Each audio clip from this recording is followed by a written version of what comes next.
काशी नाम क्यों है? ये अनादिकाल से उत्पन्न सृष्टि के प्रथम जिसकी रचना भगवान शंकर ने स्वयं की है, उसका काशी नाम बार बार किसी के भी आधिपत्य में रहा हो, काशी ही नाम पड़ता चला आया। इसमें कुछ हमारे पास प्रमाण भी हैं।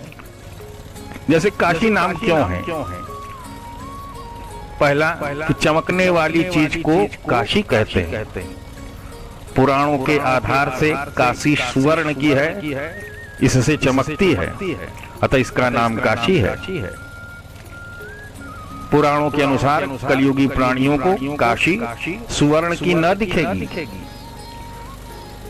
काशी की मिट्टी ले जाना काशी के बाहर मना है। यदि कोई ले जाए तो उतना सुवर्ण लाकर काशी में डाले, नहीं तो दोष का भागी होता है। इसी से लोग गंगा जल भी उस पार से ले जाते हैं, क्योंकि इस पार से जल के साथ बालू जा सकती है। दूसरा कि ललाट के मध्य भाग का नाम एक देशीय मत से काशी है। यह काशी पूरे विश्व में ललाम भूता है, अतः पृथ्वी के ललाम के मध्य भाग में देदीप्यमाना दिखाई देती है, इसी से इसका नाम काशी पड़ा। तीसरा, प्राचीन काल में काशी वंशीय राजा का राज होने से इसका नाम काशी पड़ा। काशी वंश के बाद अनेकों राजाओं ने यहाँ राज किया। यवनों ने इसके मंदिर तोड़े फोड़े, फिर भी यह ज्यों की त्यों हो गई। तो भगवान विष्णु को इस शीतकाल में शैत्य दूर करने के लिए लकड़ी के बोझों का ईंधन देता है और अग्नि कुंड बनवा देता है। वह अग्नि के समीप अवस्थान करता है। जो व्यक्ति श्रद्धा पूर्वक अनाथ लोगों की अग्नि दाहादि क्रिया कर देता है अथवा स्वयं अशक्त होने पर दूसरे किसी से करवा देता है, वह अग्निलोक में पूजित होता है।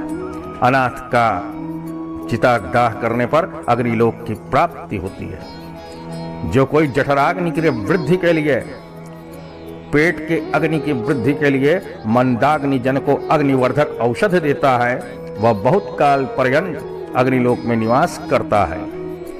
यज्ञ की सामग्री अथवा यज्ञ करने के हेतु धन जो यथाशक्ति देता है, वह इस अर्चिष्मति में वास करता है।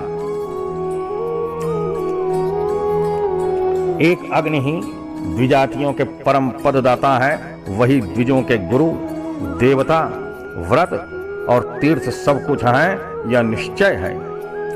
सभी अपवित्र वस्तु अग्नि के संसर्ग से क्षण मात्र में पवित्र हो जाते हैं। इसी महात्म्य आपको बता दूं,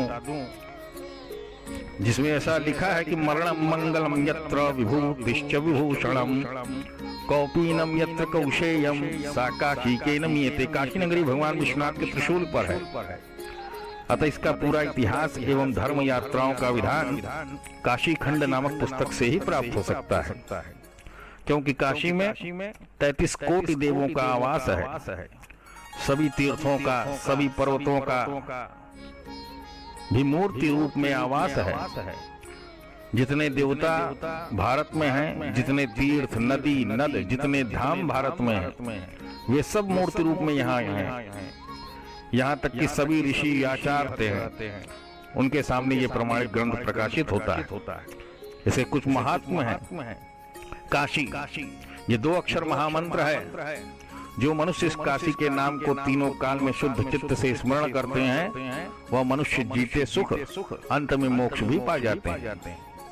जो महाशय काशी के नाम को अपने हृदय में हर्ष स्मरण करते हैं और काशी के प्राचीन ग्रंथ स्कंद पुराण या काशी खंड को नित्य नित्य सुना करते हैं और विष्णु भगवान या शंकर जी और भी देवी देवताओं का नाम मुख से उच्चारण करने से जो फल प्राप्त होता है, वैसे ही फल काशी के नाम लेने का है। और काशी में मर जाने से 84 लाख योनियों से छूट जाता है। काशी सेवन करना और बुराई का काम नहीं करना, किसी जीव को दुख नहीं देना और परोपकार करना, इस रीति से काशी सेवन करना चाहिए। और विशेष रूप से काशी जी की कीर्ति महाशय लोग जाना चाहें तो काशी निवासी पंडितों और व्यास महाशयों से पूर्ण हाल काशी का मालूम होगा और अन्य देशी पंडितों को भी काशी जी की महिमा मालूम है। काशी के महात्म के विषय में परमानंद रूपाभ्याम परमानंद रूपिणी पंचकोश परिमाणे स्वपादतल निर्मिते, अर्थात परमानंद रूप परमेश्वर और परमेश्वरी ने इस पंचकोशी के भूमि को बनाया। अविमुक्तम तदारम्य क्षेत्र में तदुदीयते, उसी दिन से यह क्षेत्र अविमुक्त नाम से प्रसिद्ध हुआ। यह क्षेत्र शिव का पलंग है और निरंतर सुख देने वाला है। पर्यंक